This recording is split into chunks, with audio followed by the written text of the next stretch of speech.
find something to kvetch about.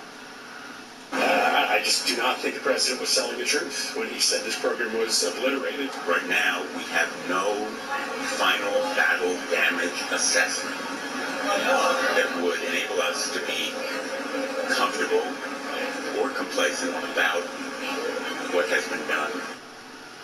How comforting to know that most Democrats agree here with the Ayatollah. Not just about the damage or no damage or some damage to the nuclear program, but about Trump himself. They attacked our nuclear facilities, which is, of course, subject to independent prosecution in international courts.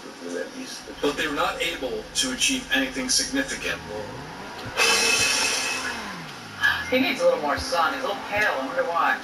Here to discuss is Ohio Senator Bernie Moreno. Senator, we know that members of the squad, for sure, and probably other Democrats, would love to see Trump tried before The Hague for something. But for the party leaders to try to downplay this success, frankly, it's a new low. What does it say about the party? Well, they're rudderless. They have no ideas. They have no leaders. But, Laura, I'm going to give you some breaking news. One of the Democrats that you just had on your program was in a confidential briefing in the SCIF today and said to General Kane, the operation that you ran will go down in the annals of American history as the greatest military operation ever conducted. A Democrat said that today. What's sick, Laura, is that they then go on TV and do everything possible politically to undermine the administration. This is not what they believe. This is just pure political behavior. It infuriates me. Look, I'm just going to call it like it is. Maybe I'm breaking Senate protocol here. But look, I can't stand these guys that say something in private and they go out publicly and contradict it only to score cheap political points, which weakens this country and undermines our military. So Murphy or Blumenthal or Schumer or Mark Warner, can you just tell was it one of those guys? Look, Laura, you got it.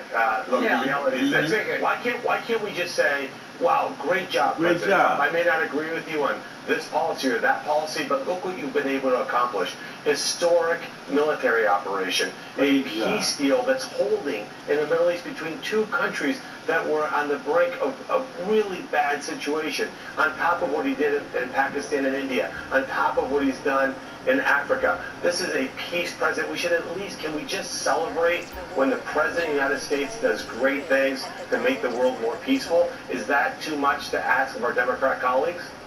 Well, again, nothing surprises me about this Democrat Party. They're about to perhaps elect a socialist in New York City. They're in a total box, and now this.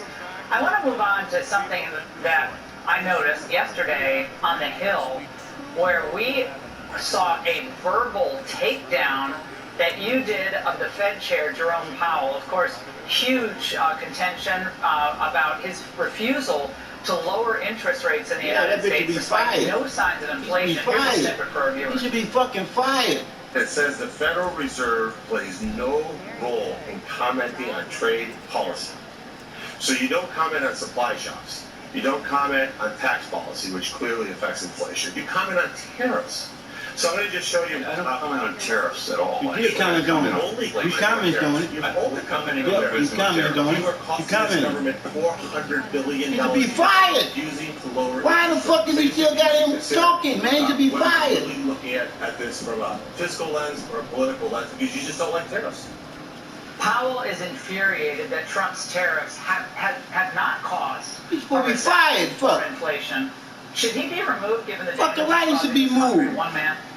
Absolutely. Fucking right he should be removed. This country over $400 billion a year. Plus, this is just the federal government, our cost of borrowing, plus homeowners.